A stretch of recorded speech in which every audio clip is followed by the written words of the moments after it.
Welcome once again to Lehto's Law. Here's Steve Lehto.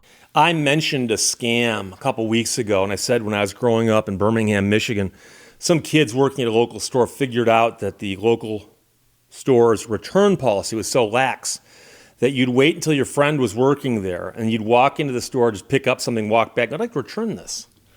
And your friend would then give you the money for those items that you just returned, and you'd walk out with cash. And easy money, but of course it's illegal. But it turns out that there are actually stores today where people do that. And Home Depot is such a place that has a problem like this. And so Brent sent me a note and said, Steve, check out this story. What's amazing about this story is the dollar value involved. A man's been charged with cheating Home Depot stores out of $300,000 with a door return scam. All he does is return doors. Although he doesn't actually return them. He would simply walk into the stores and then bring them up to the front counter and go, I'd like to return these. They'd say, oh, okay. Have a receipt? No, I don't. And they'd give him a store credit for it. And he did that, they say, to the tune of $300,000. The Associated Press reports a story about a Connecticut man given nearly $300,000 in fraudulent Home Depot credit by walking into stores in several states, taking expensive doors, and then returning them without a receipt, according to federal prosecutors. You know, some of us actually went to school and got a skill or a job, a profession of some sort. It turns out $300,000, and all you got to do is walk into a Home Depot once in a while. So, well, the downside is you can go to prison. But everything in life, right? You know, cost benefit. The man's 26 years old. He lives in Connecticut. He was detained without bail after a judge entered not guilty pleas on his behalf this week in federal court in Rhode Island to wire fraud and conspiracy to commit wire fraud. The U.S. Attorney's Office in Providence said in a statement Wednesday, some people will ask and say, Steve, how does a judge enter a plea on behalf of a person in front of him? Well, the judge brings a person in front of him and reads the charges and says, do you understand the charges? The person says yes, then they can say, how do you plead?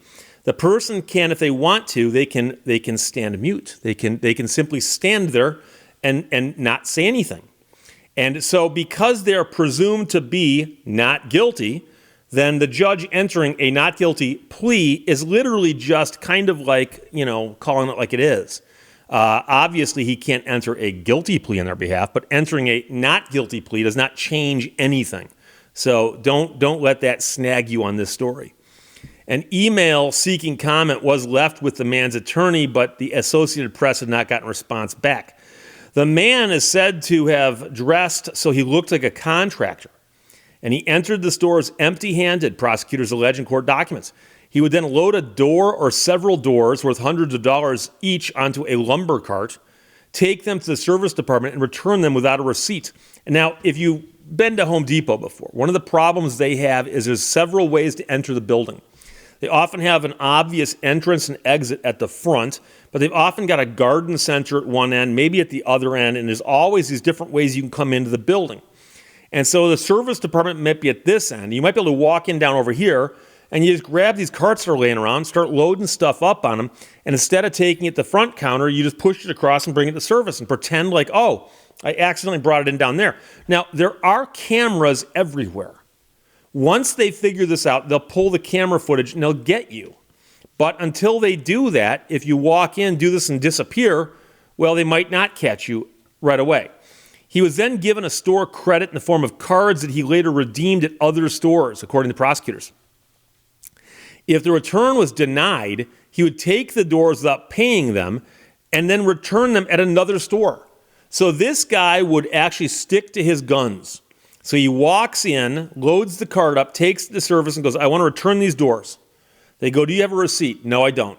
I'm sorry, we can't accept that. Fine. He leaves and he takes the doors with him.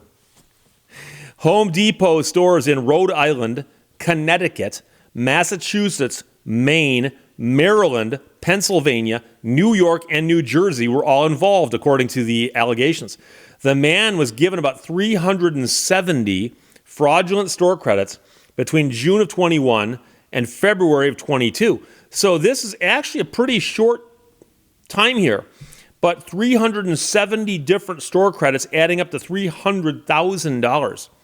Home Depot's policy allows customers to return things without a receipt, but the home improvement chain has safeguards in place that are supposed to prevent from people taking advantage, including they ask you for ID that requires third-party verification according to court documents. In this case, the defendant apparently accidentally used his own driver's license on one occasion, then used several fraudulent licenses with other names to conduct the other returns. According to Home Depot's website, we require a valid driver's license or government-issued photo ID for non-receipted returns and returns generated from purchases made with store credits. The Home Depot uses a third-party refund verification system. All returns are subject to verification system approval.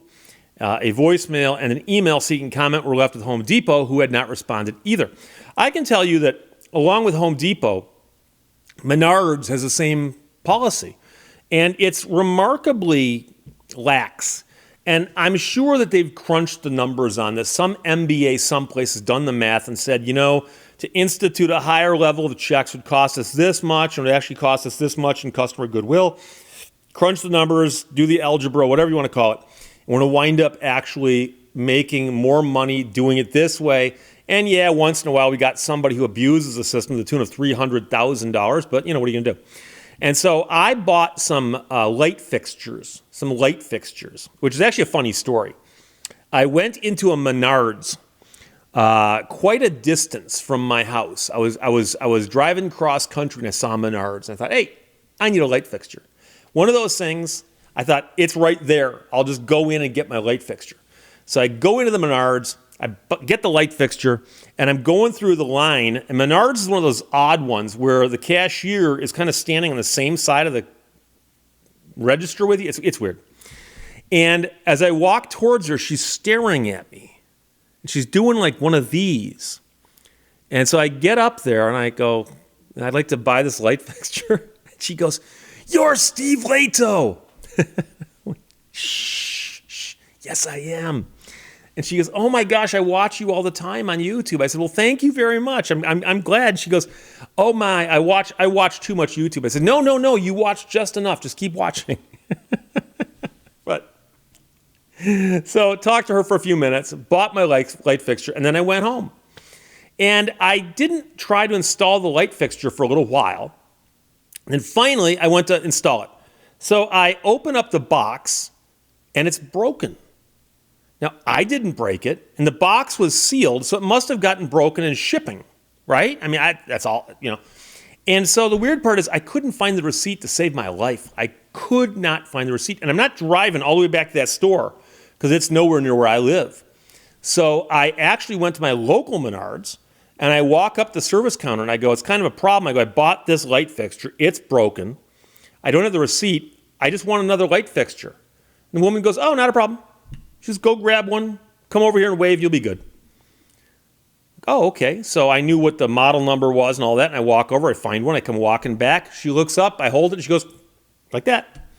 Walked out with it. Now, that's different, because I wasn't getting a refund on that.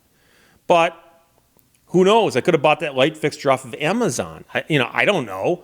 But the point is they do that, and I've bought other stuff from Menards. And so Menards and Home Depot get a lot of my money. And they make good money, but it's scary. But you know that there's security cameras everywhere in those stores, but they got to have somebody watching them. And so it's going to take somebody to go back to the tape and go, "Wait a second. This guy comes in over here, loads up the stuff here and brings it over here and returns it over here." But of course, if we're looking at this after the fact, well, the guy got in his vehicle and drove away. Did you get that in video? Yeah, we got it on video from about 100 yards away. Could you see the license plate? No. Sorry. So, the guy managed to do this all of 370 times. But now they caught him. And I'll bet you that what they're doing now is they're going back through all the tapes at all these stores, preserving all of this and figuring out the best way to do this. So the Connecticut man is charged with cheating Home Depot out of $300,000 with the old door return scam. It's an old one. Brent, thanks for sending it. The Associated Press published that. Questions or comments, put them below those. Talk to you later. Bye-bye. Thank you for watching Lehto's Law. All that glitters has a high refractive index.